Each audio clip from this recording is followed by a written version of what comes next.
morning. Judy's listening. Happy Christmas. Happy Hanukkah. Happy holidays. Kwanzaa. When does Kwanzaa begin? I Hey don't Siri, know. when does Kwanzaa begin? Because I can say I've never celebrated Kwanzaa. I've never been taught about it. I don't know much January about it. 13th. Wait. You've never I celebrated know, Kwanzaa? crazy. Wait, Kwanzaa but starts Friday, December 26th through Thursday, January 1st, 2026. okay, I felt that I was right when I said when does it start but then I was like, wait, did I just like make that up that it's not just a day? It is a sequential yeah. number of days. It's, Like, it's similar to Hanukkah, 7 right? days, I think, right? Yeah, okay. 6 days, excuse me. Happy. But it's about the seven principles. Umoja's the first. I remember Umoja means unity. Okay, I see. I'm learning things here. I did not know Thank you, that. Dan. Yeah. You know, I Mm-hmm. am due for a rewatch of one of the great episodes of television, I think, of all time, is the Rugrats. Oh, I Hanukkah love special. that. Brilliant. It's The Maccabees. The Maccabees. The Maccabees. It is so special. And growing up as a white Christian kid in Flower Mound, Texas, like we had one family on our street that was Jewish, but we didn't have those are the only Jewish people I knew in my universe there. And so they also did not, they were more culturally Jewish than they were religious. Like they participated in the high holidays, but they weren't at synagogue every week. And so we didn't really like learn much about Hanukkah or any of the high holidays with them. And so that was like my first introduction to what even that was. And they break it down. The Rugrats special breaks it down in such a like digestible way to a kid to understand like the sacredness of a holiday Yeah, it like was so Hanukkah. good. I loved it growing up. It definitely taught me about Hanukkah. I did too. And we were so far removed Yeah. from I loved it. the Jewish religion and holidays. I remember I went to a really crunchy granola elementary school. I went to a Montessori school, which is like, I don't know, the weird like learning, whatever. But we celebrated like Kwanzaa and Hanukkah and Christmas. And like we just did, I remember learning about them like in real time, like as it was happening, which I thought was really cool. Because then you just knew kind of everything. I mean, I still don't know everything, but being exposed to that at a young age was really eye-opening. Because, you know, it's like Christmas 99.9% of the time. It's just Well, it's so important to crazy. teach your children about other religions and other ways of looking at the world, right? Totally. I mean, I have my own not regrets, but I have my own opinions about growing up in the church. But, like, Rugrats? there were a couple things that were really special about growing up in the church. One of which being the church we grew up in was very like interfaith focused, and they would do days where like the congregation would go to like a mosque and do service at the mosque, and then they would go to a temple and do service at a temple. Like it was very much they would do interfaith days, and so it was just I Yeah. feel like everyone should be like that. Why That's are really we so cool. like confined? If you're all in on this idea of a god, you know, like why not like open your mind to all those that feel on paper Yeah, pretty similar? I think one of the best things Yeah. about my childhood, people know that I grew up Mormon, but they don't understand that I wasn't raised in like a crazy strict, this religion is the only true religion household, Mormon home. My home that was, you know, in Nana's home, part of our Sunday was coming home from church. And in the Mormon religion, you have kind of like a rule where Sunday is supposed to be about the family, and you know, you're not supposed to buy things or go to other things outside of church functions and whatnot.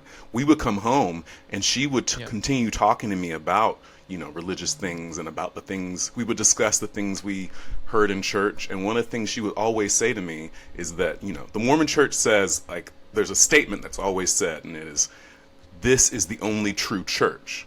And Nana would always combat that and tell me, this is not the only true church. We have other relatives that are other religions, whether they be Baptists, Episcopalian. We know Catholic people. We knew one Jewish family in my town. Like, we knew Muslim people. Like, people reference God as Allah. Like, she taught me so many other ways of looking at the world and accepting other people's views and religion, and not thinking that you're above them. I think that's what everyone should be taught about: religion and holidays and ways of life and orientation and gender, everything, right? It's like understanding that your way is not the only way, boo. Yeah. Yeah. I mean, that's wild for a religion to say that they're the only religion. The gold plates that were found in upstate New York Okay, Dan. in the 1800s. Let's not go in on my Joseph. people. I'm just kidding. Oh, Joseph Smith is not your people. Joseph Smith is not your people. But you know, it's funny. Like there are. It's I funny grew that, up- that he's not my ahead. people, and I do not consider myself part of the Mormon religion anymore. I don't attend the church. Yes, I haven't taken my records away from the church, so I am still like, you can still find me within the church records and stuff. I'm not an inactive member in that way. But, Right. you know, I always say that my childhood growing up Mormon was beautiful and kind and full of, you know, basic morals that I thought were good. But also, there were a couple of moments in my life as you become, you know, they're trying to kind of get you to understand and evolve and become an adult in the religion. And one of those things is getting baptized and going through the lessons. And a very profound religious experience I had in my life was when I really had to read and like dissect and process my feelings around the testimony of Joseph Smith, which is in some of the doctrine. And, you know, it's him really going into detail around his finding, in quotations, finding the plates, praying and having the angel appear to him, having God and Jesus appear to him. Like, just reading those words was a very enlightening, very religious experience that I remember as you get baptized at 8. And I remember being 8 or 9 years old and feeling like there's a heat on me. Like, I couldn't help but like almost shiver at the feeling that reading this testimony gave me. Not saying that it's true, but I think it's just a moment of saying that, like, anyone who is very what am I trying to say? Anyone that's very connected to something or has a powerful spiritual experience, I think that can make you feel something. Totally agree. That's how all spirituality is. I mean, people would say the same thing about yoga practices, you know, Yeah. that like when you're deep in practice that you start to feel like you're in touch with a different entity or side of yourself or a higher being, because like you're really wholeheartedly focused on this one practice. I mean, that's my defense of Mormonism in the way of it being so modern. Is it's like, just because the other ones are older doesn't mean that they're also Yeah. real. Yeah. Like That just part. because it's been around for a long time doesn't mean that it is more real. It just means they were able to convince more people Yeah. to be bought into it. So like there's Yeah. I kind of get it all. Whatever speaks to you, and I celebrate that for everyone. But like, they're really in my brain. It is actually kind of crazy to be looking down upon anything that's of the last like 2 centuries, when like the things that are of hundreds of centuries, like, well, not that long, but like, you know what I'm saying? Like, we're also kind of And I also don't hiking want to against give all these props to the Mormon Church, because I also want to remind everyone, or remind myself, that I truly come from a family of people that are kind of connected with a higher power or higher sense than maybe the average person would claim to be. Like, truly, I think it's a historical thing of being black. You know, it comes from our African ancestors. It comes from slavery. I come from generations of people that are very in touch with spirituality and prayer, and you know, whether it be things that the slaves did, like roots and believing in stones. And I really have a connection, and I don't play when I tell my friends, I'm like, y'all, if I have a little rumbling in my tummy or a heat on me and or my heart's calling you, like, I'm going to let you know, because whether or not you believe it, I know that I'm connected to a higher sense than others. So Yeah.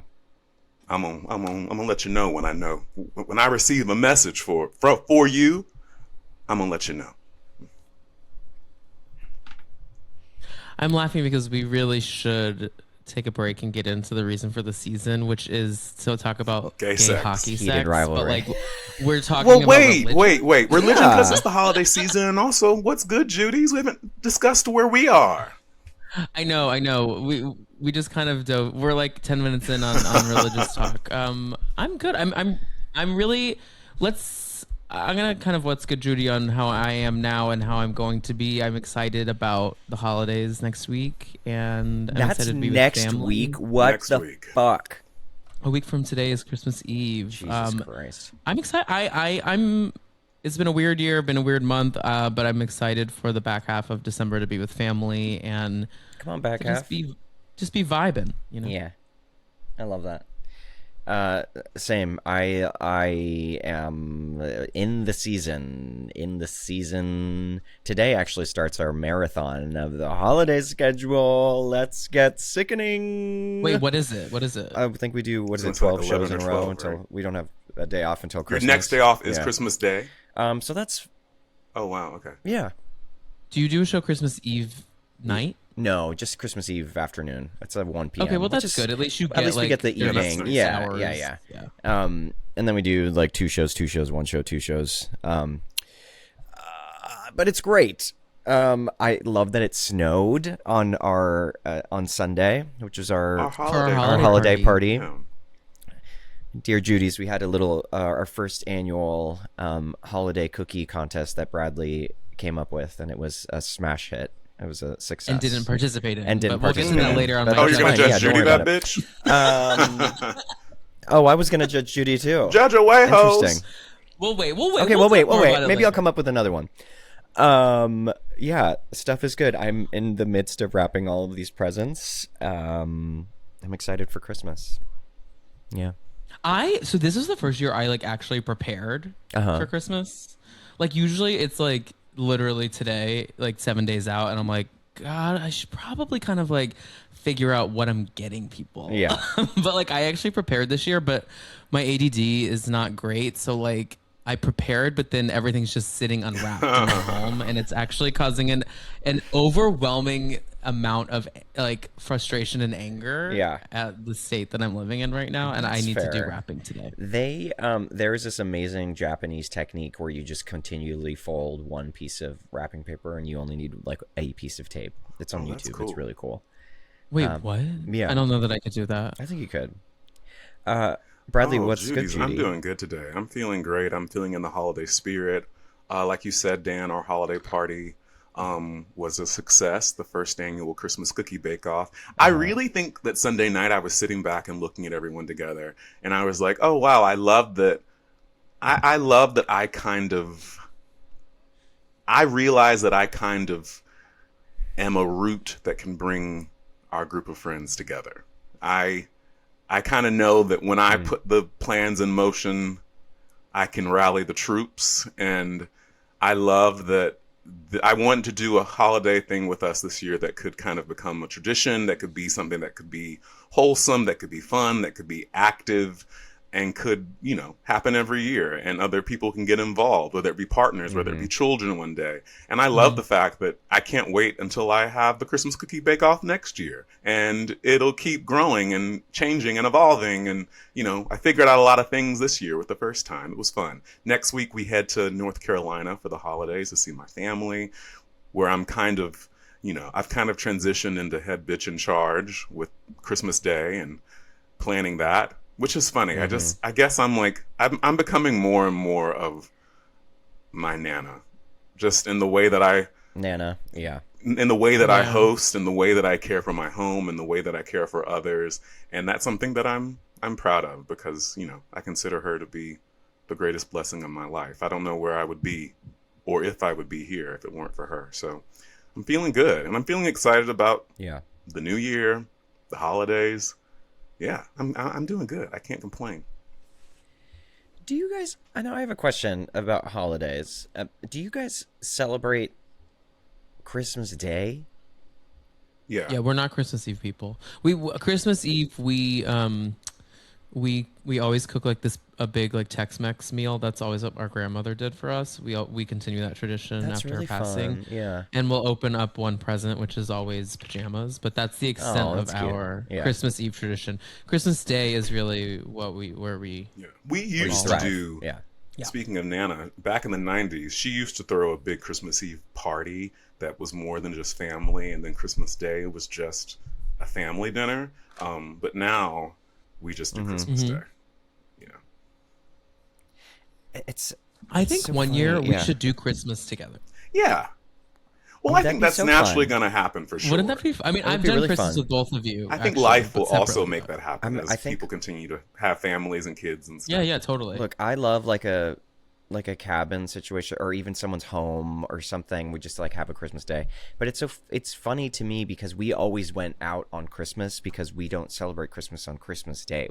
Christmas was Okay, always so you're Christmas Christmas Eve Eve people. for us. Like Christmas Eve is like Christmas in my eyes. Like Christmas Day, I guess when I was a kid would be like, opening up presents from Santa in the morning, but then that was it. Or we would go to someone's house that was celebrating Christmas and like they have a big Christmas dinner or something, but we never had that. We always did it on the 24th. I don't know if that's like a Latin thing or not, but like we would stay up until like 11:30 midnight, open one present, and then go to bed. And then the next day was like just opening the rest of the presents and then just eating leftovers from Christmas Eve.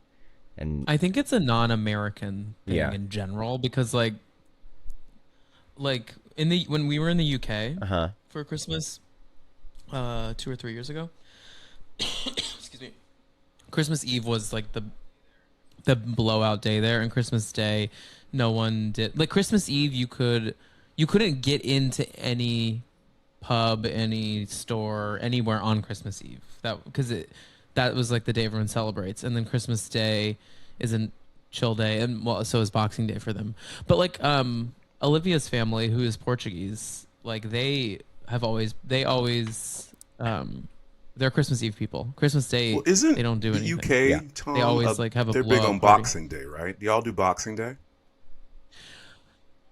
Boxing Day, Boxing Day is that's like a big holiday for them. But I don't know that they do anything. It's just like they A veg just out it's just there. the day. continue to like Which I drink on think the couch. Yeah. we subconsciously celebrate Boxing Day because I love the day after Christmas because you're doing exactly that. You're laying around, eating leftovers, drinking, watching TV, taking naps. The kids are playing with the toys they got from Santa. I love Boxing Day.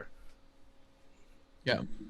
Well, so one thing I heard about this year, and me and Brian were feeling this, and it kind of was like an aha moment, is like not feeling the Christmas spirit as much this year, and feeling like it was like Thanksgiving happened, and then all of a sudden we like had to be in the Christmas spirit. Right. But the calendar year this year, we lost a week of Really? Christmas prep.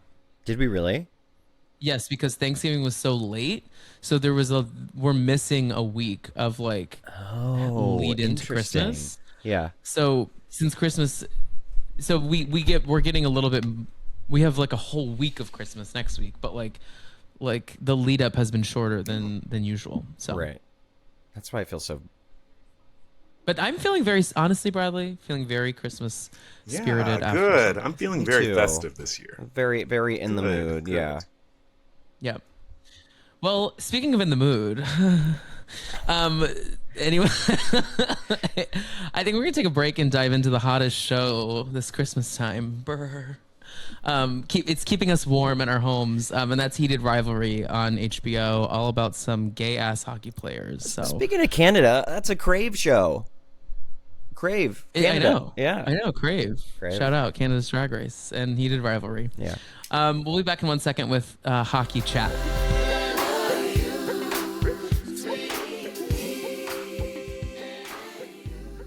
Okay, we're back. Oh my God, we're back. Oh my god.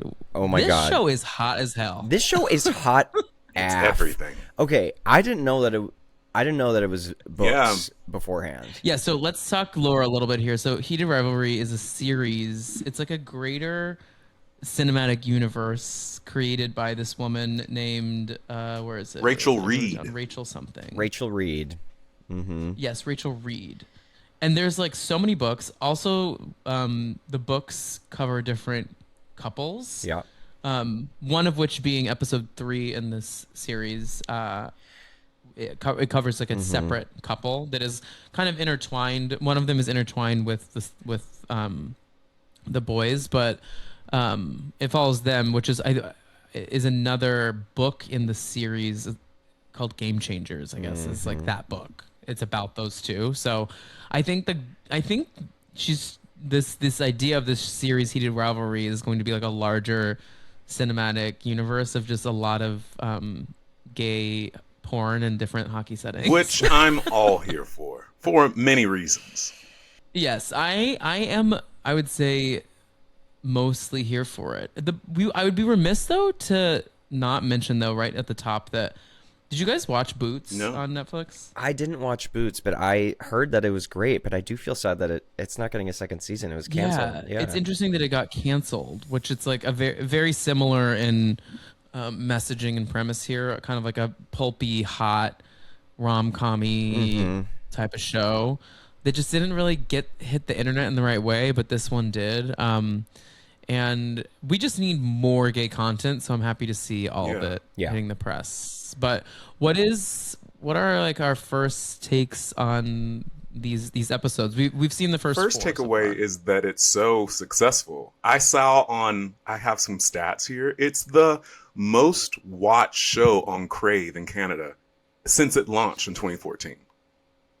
That's incredible. It was on the top 10 of HBO Max from the jump from first episode. That's why it was renewed for season 2 so quickly. Like, only shows that hit fast get renewed that fast. And to know that this show is a gay ass romance drama with lots of like soft core porn-esque scenes, it's incredible. It's showing that like there is some motion moving us forward in a time when we definitely feel like things are going backwards. Well, there is nothing soft about Rozanoff. That's an incredible ass. That Aliens. It's great crazy. It looks like AI. I know it's not, but like it is. It is one of the. It is a jaw. Like I am not an ass person. Like that's not my journey. Like when there's a good one, I'm like, that's good a for great you. ass. But Yeah. I'm not looking out for it. I'm always working on my ass, but because I don't have ass genes. I love ass. But this ass, I was like, no, wait a second. I think I'm into ass now. Everyone is so beautiful. Everyone's beautiful in this show, and it's kind of nuts. It's wild because I mean I feel like also something so fascinating about the show is that we were talking about this at the Christmas party is that it's like this show is made for, I don't think it's made for a male gaze. I think the show is made for like a female gaze, which I don't have a problem with. I love that it's like a queer story and it's so hot and sexy and unabashedly like queer, but it's somehow hotter that it's not for us. You know what I mean? Yeah. And I'm not saying it's not quote unquote for us, but like I know what you're saying though. Shane Hollander is so hot and like quiet and like mysterious and brooding, and then it's great. I feel like Shane Hollander is the guy that you would be all up and twisted and turn up about in college. Well, yes. like he's straight and you're like, no, I see the other side of you.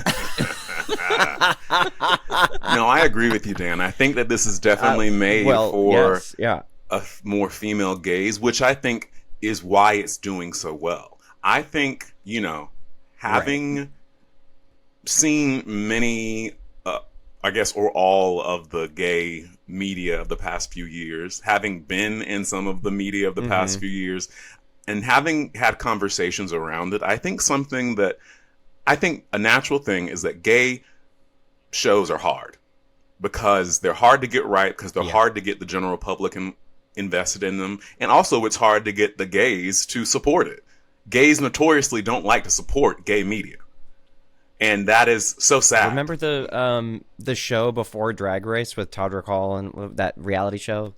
What was I that? didn't even watch Well, that. I mean, that was crazy. But I think about that was Yeah, crazy. no think one about did. Looking, that Jonathan Groff show. People didn't support that in the right way years I ago. loved Looking, It was though. kind of niche. I loved it. Also thinking about Fellow Travelers, which was that miniseries a few years ago that that Jelani and Noah were on, that we know and love.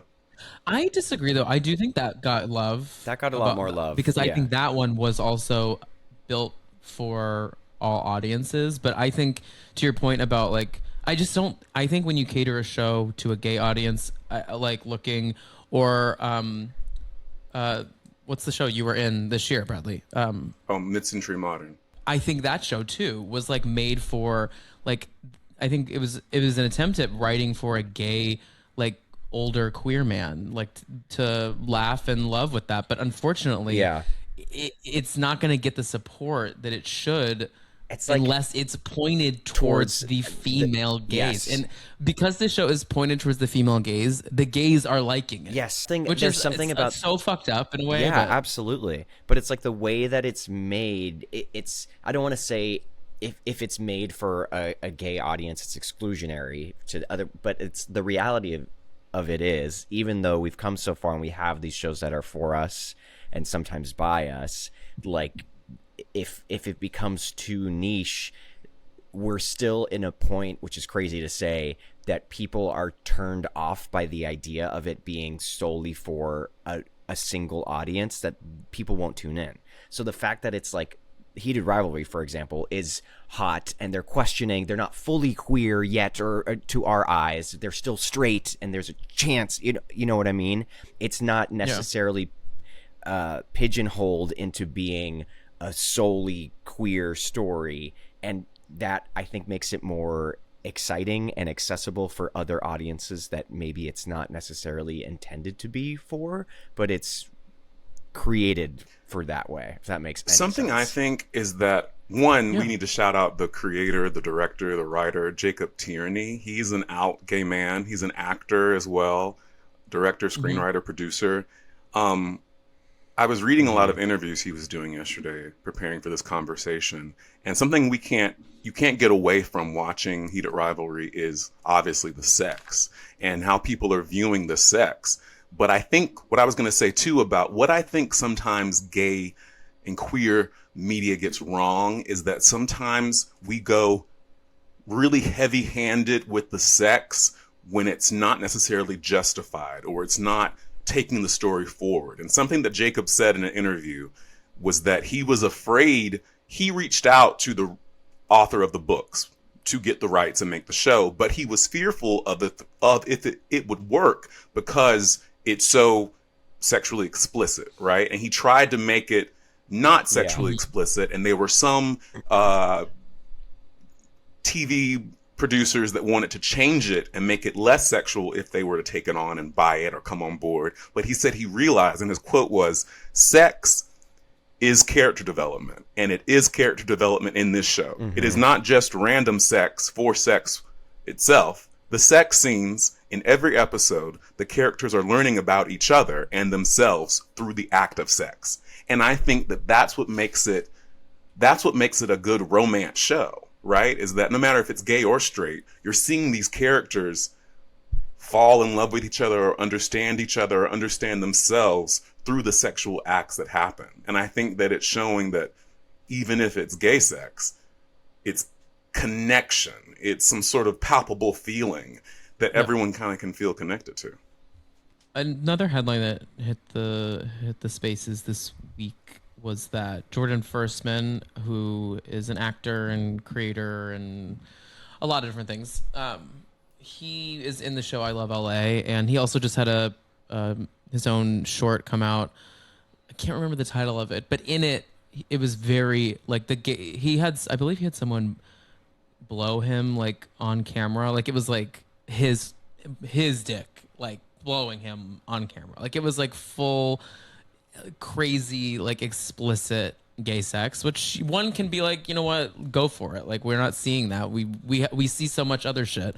But he had a comment about Heated Rivalry saying like he just didn't appreciate the lack of realistic gay like sex that was present here, that it felt like gay sex for a straight person. Yeah. Which it's like, yeah, but also a lot of people have sex in different ways. Yeah. And also it's okay that it's gay sex written by a woman, but it's directed by a gay man. Like he wouldn't like direct it in a way that felt incredibly like off base, Right. but also like there's a narrative, there's a fantasy to it that has to I play think it's out. very and that's a part- palatable sex. Just because it's gay, I think sometimes, here we go. It's like, I think queer people and gay men sometimes frown upon gay media because they're like, it's not enough, or it's not real sex. And I'm like, no, guys. And how many times have you seen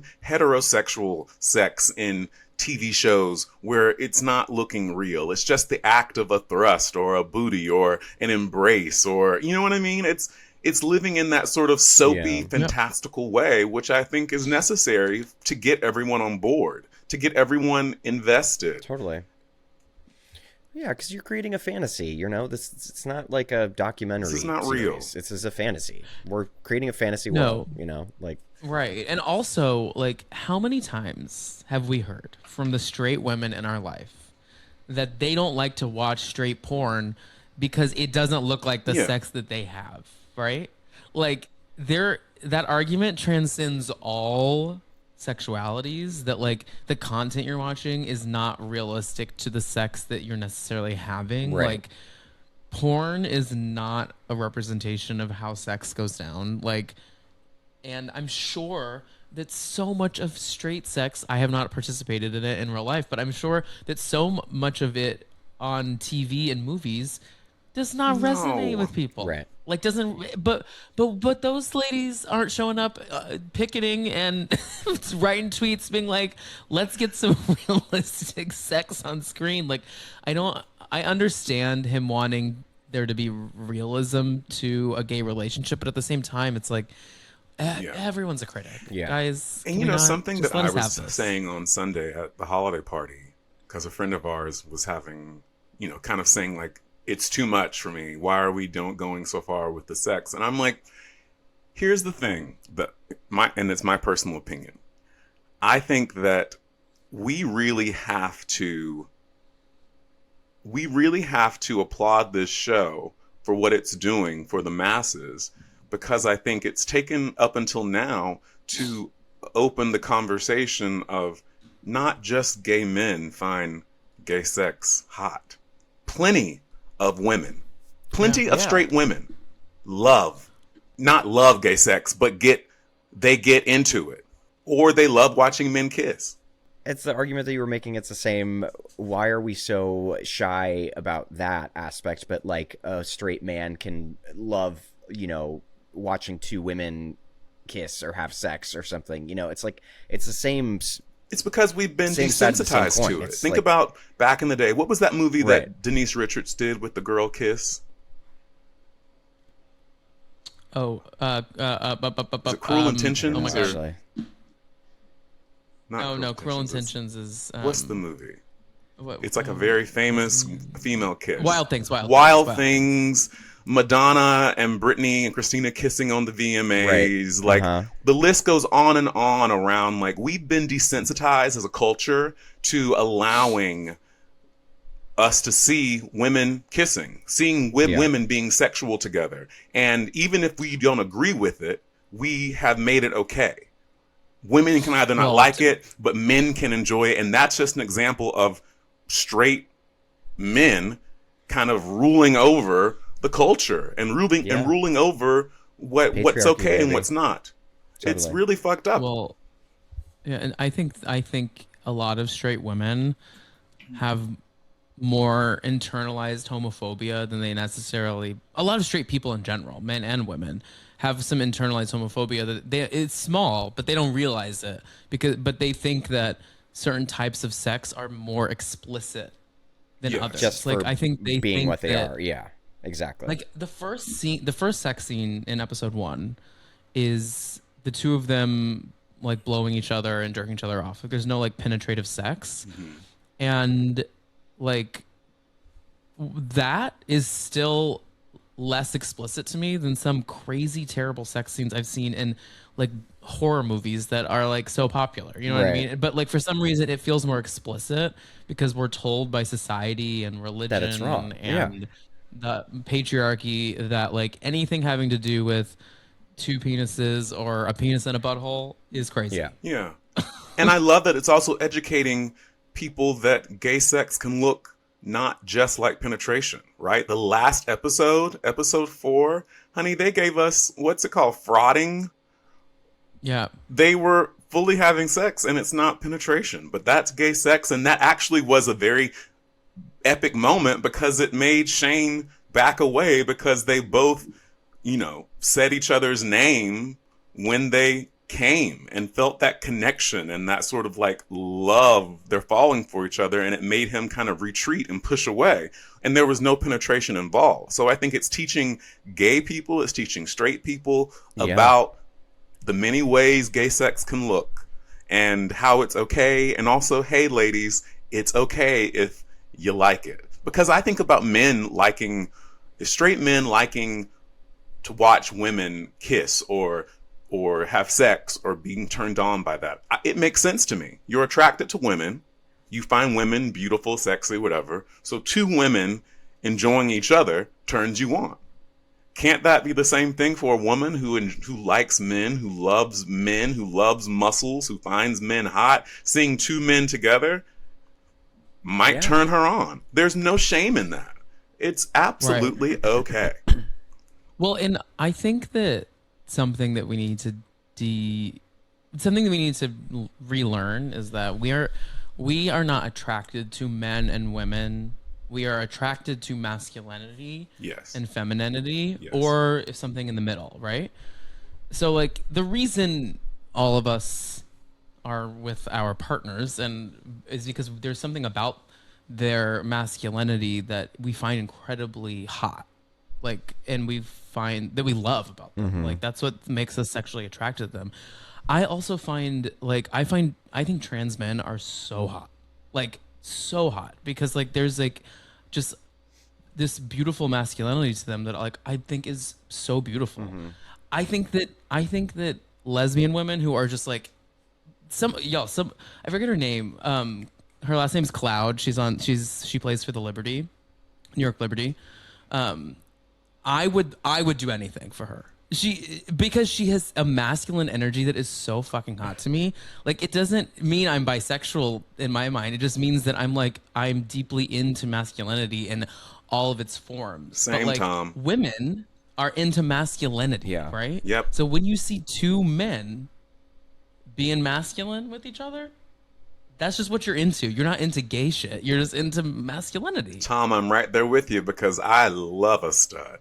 I love Bradley a masculine loves a stud. lesbian woman. And studs love me. I can't tell you how many times I've been like, you trying to scoop me? Because you might get it. I would do it. I would totally do it. I'm like, you trying to get it? Because I might let you have it. No, I love masculine energy. And I think also, y'all, I think like this show is continuing the conversation of like, we got to take the shame off sex. And especially shout out to this podcast is hosted by us who are now in our mid-30s. If you are listening to this and you got some wrapped up shame around sex and how you enjoy sex or what you like to see or conversations around sex and you're 35 plus, baby, you got to heal that because it's getting weird. Rip it off. Sex is okay. Rip off the You're Band-Aid. supposed to have sex. You're supposed to have pleasure. You're supposed to pleasure other people. Like, that's consensual. That's beautiful. Please say that a little loud. Ladies, please listen to what Bradley just said and play that for your husband. Okay? Right? Pleasure others. Get pleasured. Pleasure others. Sex is also a consensual thing. Consensual sex is hot. Sex is okay. There is no shame in sex. There's no shame in being a sexual person.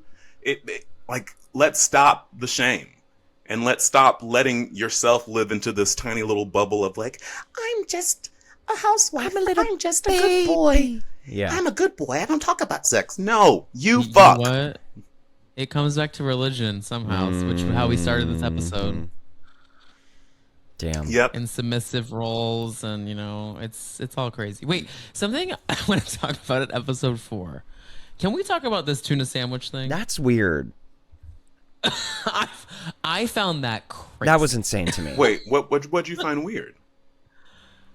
Who wants to bone after Yeah, eating tuna sandwich? sandwich. Girl, well, they One weren't. of the. I love a tuna melt, but baby, I that don't. is one of the. I don't like. I do, but I it's one do. of the more like smelly foods you could eat. I don't like. Yeah. I don't like tuna fish. I don't like egg salad. I don't like mayonnaise-y things. I love a Chipotle. I love an See, aioli. it's- But like, You don't like any white person salad?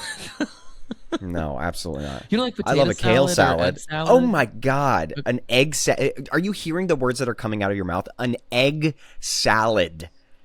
Yeah, but sometimes No, I here's want the to thing. just be. Here's a white person salad that I love. I love an ambrosia. I love like a white lady dessert Well, see, salad. that is crazy. No, that is so good. That's Some crazy. fruit with those little marshmallows and like a cream, like a whipped cream. Mm-mm. Oh no, not That is that. I was so like, delicious. what's that? No. We told you were Republican, and look at you leaning And right. look at this. Look at this. No, We have an example. Well, y'all, I think maybe the tuna sandwich, that's going back to showing different types of gay sex. After that tuna sandwich, we weren't getting penetration. Wait. No, I'm saying after the tuna sandwich, we weren't getting penetration. We were just getting some frauding, honey. A different type of vibe, a different type of moment happened. That you know, tuna ass like breath. Y'all better be brushing your teeth before After farting. tuna, the only kind of sex I want to have after tuna sandwiches is jerking off on other corners of the room. oh my gosh. Brush those teeth. Just brush. Take a quick swig. Some little Listerine. Brush your teeth really quickly. But I think that tuna sits here and it lives with you for a little bit. he lives in me. Hey, Ilya lives in Shane, baby. Shane, Baby. he Yes. lives in him. and Shane loves But it. what did y'all think about episode 3? Episode 3 was such a different vibe and shift Yeah. from the other episodes. And I know watching it with Adam hated episode 3, but loves the rest of it. And I was saying to him last night, I was like, I think episode 3 and introducing Scott and Kip. A new title. Introducing Scott and Kip, I think kind of like Who are also so shows- hot. They're so beautiful. Well, sure. shows What the the fuck? difference between Shane and Ilya situation and Yeah. this situation. It's kind Also, of. I think we just want needed to say, I've never seen anyone that works at a coffee shop that looks that hot. Okay, there's some like crunchy granola baristas that are like, oh, it's kind of like maybe, but what the fuck? Everyone looks like a fucking Ford model. Yeah, it's fantasy, honey. It's a soap opera. No, I know. It's I love it. beautiful. I live. Yeah, it would be like a they them named like Crumble who worked at the coffee shop. Stop. Not Crumble Crumble. Cookie. Crumble Cookie. I did just see a I have a TikTok. crush on I Crumble. did see a TikTok of a woman that's named Saturday Morning Cookie. I think that's her full name. Saturday is her first No. name. Her middle name is Morning, and her last name is Cookie. Nuts. People are crazy. People are naming their kids crazy things. But I love this show, man. Well, no, Cooks Scott and, is her last Scott and name. Kip, Saturday they Morning really, Cooks. They're more my type, to be honest with you, more than Shane and Ilya. So like I definitely felt the feels for Scotty and Yeah. Kippy. I mean, Yeah. they're just so beautiful. And I think it showed too that they weren't like, Scott and Kip showed that Scott obviously wasn't, he's much more closed off to anything Right. than the Shane and Ilya situation, right? Yeah. And it sucks. I feel like it's that Scott and Kip situation. I've definitely seen friends kind of live through that kind of narrative. I think I've even lived through that type of narrative, being with someone who wants you so badly and wants to kind of have you for themselves, but isn't willing to come out and be themselves and live their true life, even when you immediately have that crazy attraction, and the attraction's not even just sexual. It's like it's love. Like they fell in love with each other hard and quick, but the brakes were on. Wait, so I want to talk a little bit about the, we're always having the conversation about who should play gay, right? Like, it's like, should it be, can straight men never do it? Can they do it sometimes? Should it always be gay men, even if like the gay guy isn't as good of an actor as the straight guy that's competing against it? Like, there's always this conversation about like who should be playing these people. Yeah. And there's been some back and forth about sexualities of who's what. I believe the actors that play Scott and Kip, at least one of those is like very, very publicly like in a male relationship. Mm-hmm. The actors that play Shane and Ilya have kind of like, I think I initially thought that they were, and I had heard that they were, but then I've seen some kind of like backtracking about it, and then I think some are alleging that Shane, the actor who plays Shane, is not, and the actor who plays Ilya is bisexual. And the director came out in an article with I can't remember which publication, but stating that like, I just wish people didn't care. And I don't know that I agreed with that. What are y'all's thoughts on who plays who, and does it matter? I think it's like an ever-evolving conversation. I think it's amazing now that there's more. I work in queer media. That there's more queer media out there and stuff that is easily digestible. I mean, it's so popular. It's the most popular Crave show in 14 years, whatever it is. That's so cool. There's got to be like nuance to the conversation, because I previously, when there wasn't that much, I was like, well, why are these parts being taken away from everyone that's queer? And we didn't really have this conversation in Call Me by Your Name, you know what I mean? But Right. So it's like, I think it's shifting. I think it would be great to have people who identify as queer playing these queer roles, because we're still a marginalized community, maybe not in the same sense that we were 15 years ago, 10 years ago, whatever it was. But I think it's at baseline level amazing that a queer story is being told at all, and it's as popular as it is, because it's not always the case. Look at Boots. Boots was canceled, and a lot of the people playing those parts were queer themselves. So it's like, where we could see Boots. We could see Boots. Oh, we could see Boots. Well, Fellow Travelers too is two gay men, and it only had that one season. So I don't know. So I would love to see people who identify as queer playing these queer parts. I think I am accepting that it is progress that the story is being told at all. And I think that's where we have to kind of come from it, because if we're out of the gate, like, only you can play this part, and then we're policing how people identify, and then, I mean, this whole thing happened with Heartstopper too, right? It was like forcing Kit Connor to come out as bisexual when he was 18 years old, because, 40-year-olds were upset that, only one of them was publicly out, and it's just like, the keyboard warrior of it all is detrimental to us more than non-queer actors playing queer parts, I think. Because then we're just policing everything and how everyone identifies, and you have to be out front with how you identify immediately, so I can say that you are this, and that's okay for you to play that part. You know what I mean? Yeah.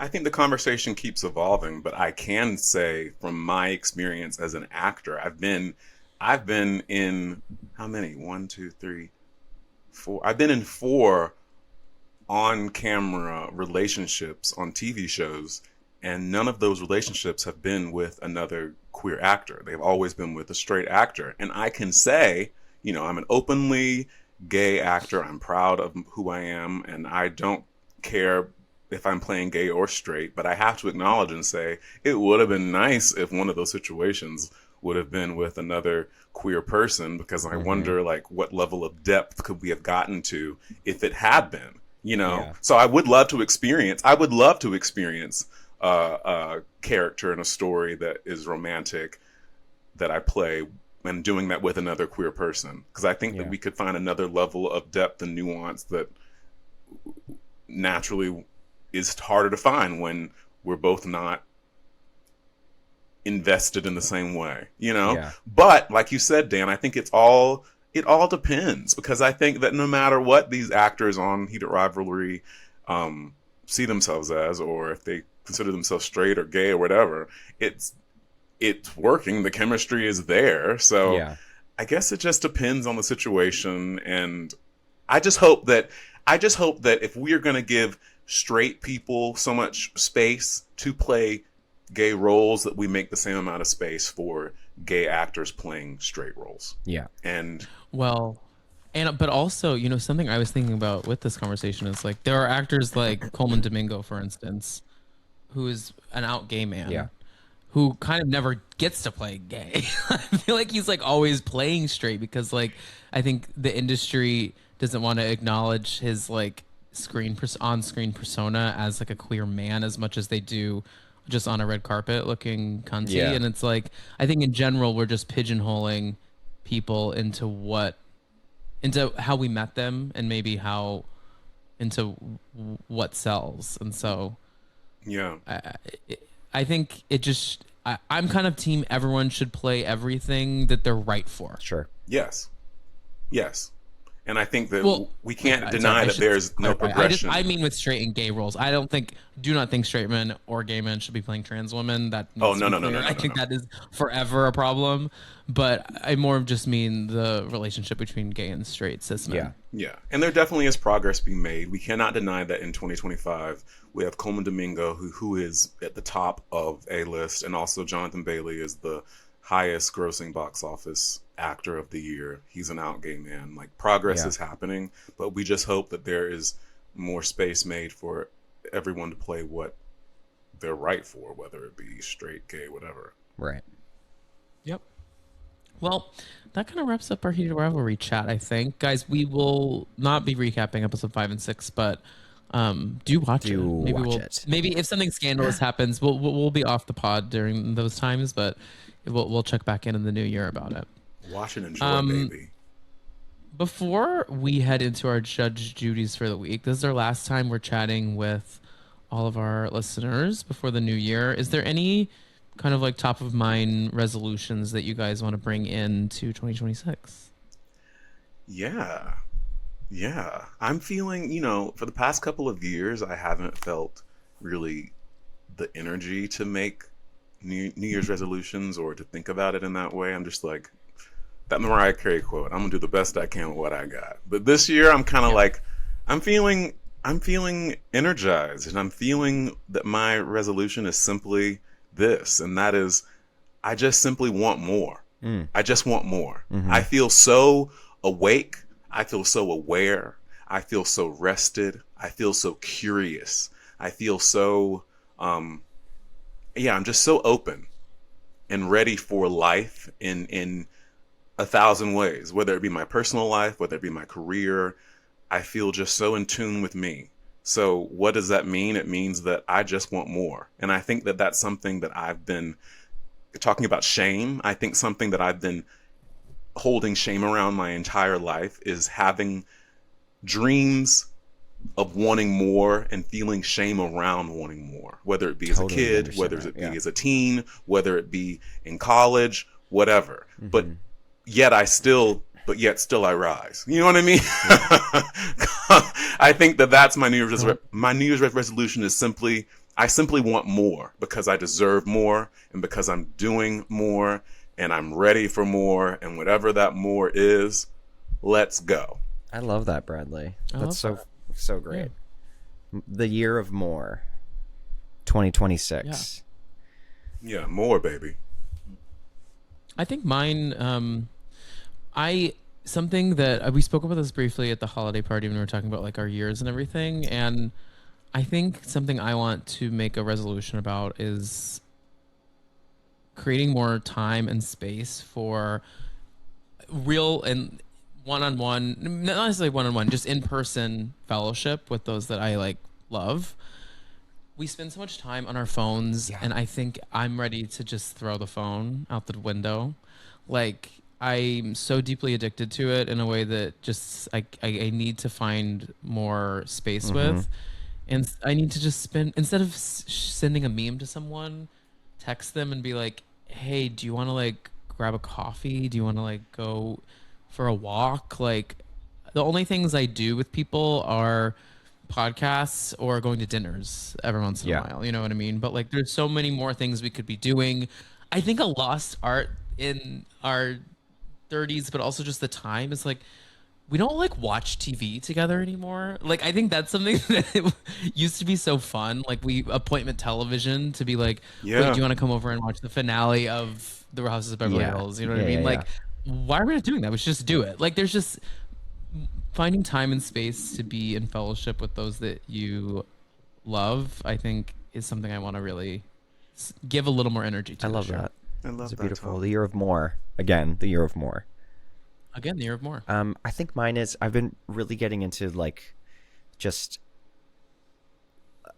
like my fitness bag recently, and just like not in terms Yeah. of like aesthetics, but just like feeling strong and like doing things that I think are fun and like physical and moving my body. And this year in March, I'm running my second Spartan race, and I'm really looking forward to that. And I would like to continue to do more things like that. I don't think that I can really, ever since my knee injury, I think my dreams of running a marathon are probably quashed a little bit, but I think doing shorter sprints like that is exciting to me. And I think being more intentional with the way that I move my body outside of, dancing every day is something that brings me joy. So I've been appreciating doing that.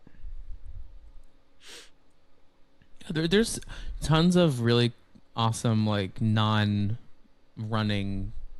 events that you can be a part of. Yeah. High Rocks is really big right now. I don't know Yes, if High you looked Rocks into is but intense. it's like it's everyone's favorite thing, and it's actually a very accessible. Depending on how you enter, like if you can enter in a team of 4, Right.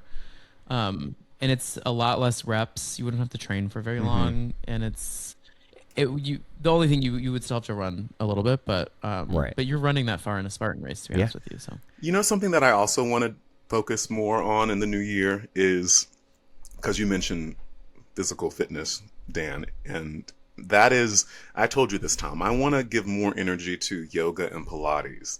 Obviously, y'all know I spend a lot of time in the gym. That's my safe place, my happy place. I love lifting weights. I love working out. I love physical fitness. But I have kind of left behind a bit of my roots, which is the yoga mat. Like I've been doing yoga for years, even growing up in North Carolina, and it's so good for your body, for your brain. And as we get older, we must be focusing on lengthening and stretching and flexibility, and yoga and Pilates are super good for us. I can't lift the heavy weights till I'm 100, but I definitely can do yoga and Pilates till I'm 100. And I want to be mobile, especially I think about having kids, and, I want to be able to move with my kids. And, we're already on the older end of parents, so got to keep these knees and joints working. Let's keep the body flexible. So more Pilates and more yoga in 2026. Just more. More, darling. More. well, I actually think Bradley, that is a really special thing in general. When it comes to resolutions, oftentimes with resolutions we're removing. Like I think that the something that a lot of people focus on is removing weight, whether that be metaphorical or physical. Yeah. Removing substances, removing types of food, removing guilt. It's like we should be adding and not removing. I love that. I Yeah. love that too. Yeah. Judy's listening. 2026 is about more. It's about More. more. Love it. Well, let's take a quick break. We'll be back with our Judge Judys for the week.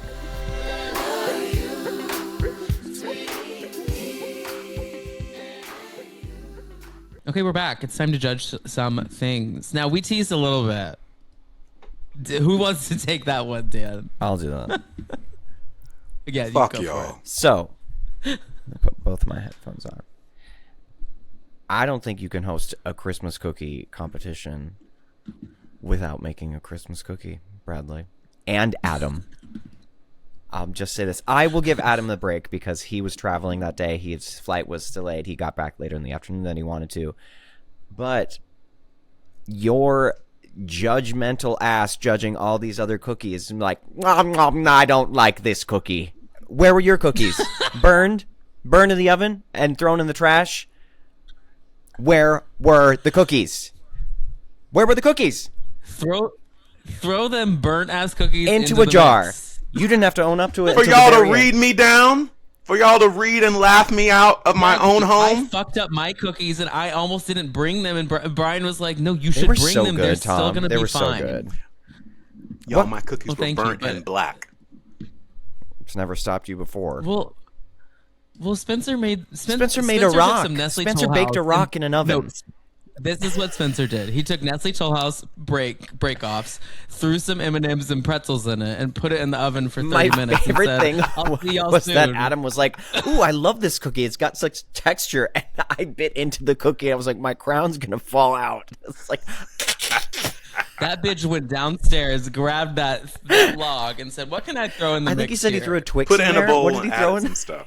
He put like Twix. broke up candies. Who puts Twix in a No cookie? one. Wait, It do we tasted know like a for a parking fact that brake. he used cookie dough? We from don't some- know, but my theory is that. So, guys, you weren't. For those that weren't there, Spencer brought like a very small. This is the other reason I thought that it was this. Is he brought a very small Tupperware container of like. It was 4 cookies. There wasn't like. wasn't it?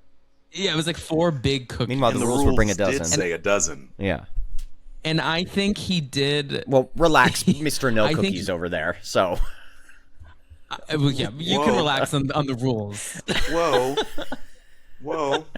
I think he took what was left of like a roll of Pillsbury cookie Yes. dough in the fridge and was like, I just need to zhuzh this up a little bit, and I'm running low on time. So he just threw in a Twix bar and baked it. ooh. It was something. Everyone's so creative. That's so funny. Well, Everybody's Dan, so creative. well, Dan, all I can say is fuck you. Because my cookies Oh, burned. And You I know was what not about to be laughed. You know what I think of every time we're talking about these cookies is that Golden Girls episode when Dorothy kisses Rose's boyfriend, and she's like, "My cupcakes are delicious. Men love my cupcakes. My cupcakes are moist and supple." It's so fucking brilliant. It's so good. well, Bradley, your New Year's resolution was More. I would like More to eat more of cookies. your cookies next year. Well, guess what? In 2026, you were going to get some delicious, incredible, award-winning cookies All made right. by me. We'll see about that. Christmas 2026. Can't wait to eat a See y'all there. matcha breadstick. Okay, so I'll take away my yeah, it was gonna be a matcha breadstick. Let's be honest. My judge Judy, since we're passing around judgment on each other, I'm actually gonna judge you, Dan. Oh, Bitch, you better download the Partiful app, or I'm gonna come over I there am and not- and break into your No phone way. and download Listen, the app. here's the thing. Within the app, No, no, no. Dan, I am not done judging you. You can shut your mouth. I haven't finished yet. Get them. If you just download the app, what's crazy is you can see all of the events that you have coming up with your friends, your loved ones. And within those events, there's every single detail that you may need to know before going into the party. Now, you said you don't want to download it and you miss Facebook events. Now, let me tell you, this is quite literally just Facebook events. but I don't want another And I app. don't have Facebook anymore. I know your Republican ass stays on Facebook, but I don't have Facebook. I don't anymore. have Facebook. I only use it for birthdays. So you do have it. No, I don't. I have a calendar notification that says it's so and so's birthday on my calendar because I have whatever. It's synced to my iCal. You're diverting. You need to just download I don't want to that. download this goddamn Partiful app. The thing is, too, it's so annoying. It comes in a text message like maybe a couple of days before, and then I have to search through my text messages and I'm like, wait, which Partiful? And because sometimes it doesn't put the exact party. It says the Right. host of tonight's so and so gathering sent you a reminder for blah blah. I'm like, wait, but which party was this? Is this one or that one? I don't want to look at an app for that solve shit. that is if you had that. If you had The app would actually solve I don't need that. another The app app would put the for a party into get-together. your I have calendar. too many apps. This is about the year of more. I don't need any more apps. I don't need more apps. I don't need more time on my phone. Okay. Tom. Just trying to help you stay organized. I'm sorry, I was working. I was working. It's Dan, you shut the fuck up Oh, with I the was work. working so hard on the weekend and just had like 10 shows in a row and then baked and slaved away in the morning to make these cookies and then went to work. I feel so bad for you. My heart breaks for you. Ew, Wait, Bradley. that's giving. Stop. Wait, I said that's giving heated rivalry.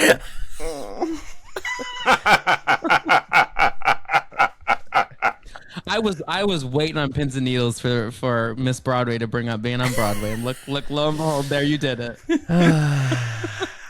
Okay, my judge Judy this week. What am I? I want to judge again the lack of Adderall in America. It's come to the time again in the I month forgot that was your where judge my last- it was the prescription. Mad Oh, Day. Dan, you missed that week. You weren't here. But my judge Judy was around how hard it was for me to get my prescription filled because there's like There's what a are we, low in shortage? stock? There's a shortage. And certain pharmacies won't fill it for you if they're at capacity of people that have it prescribed. And I've been getting it from my pharmacy for years now. But last month, they denied me because they said that they had too many, not clients, but I guess customers. Too many gays who need Adderall to I party. know, right? So I had to find a new place. And now this new pharmacy said they won't do it. I'm like, you guys, I literally am prescribed this because I need it. Like, my brain needs it. I need it. I take it daily. So I'm judging that. Give it to me. I think there's some gays out there that are taking it just to stay awake at Horse Meat Disco. I'm taking it to get through my day. And to stay Not away to stay up Well, all isn't night there- long. I have to. Part of me thinks it does. There's a connection here between cocaine no longer being safe anymore and people finding other because of how much fentanyl has been found in cocaine in the last like 2 years. I wonder if people who party with that are like trying to find other ways to stay up, and so like I'll just go the legal way. Well, girl, it's fucking up the girls who need it.